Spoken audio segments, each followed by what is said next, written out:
lang ba? Obviously, hindi, diba?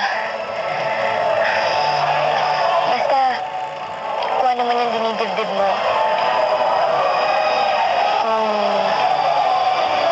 kailangan mo lang kadamay, o kung kailangan mo nang may kinig sa'yo, dito na kami ng barkada. At saka kahit lagi tayo nag-aaway, dito lang naman para sa'yo.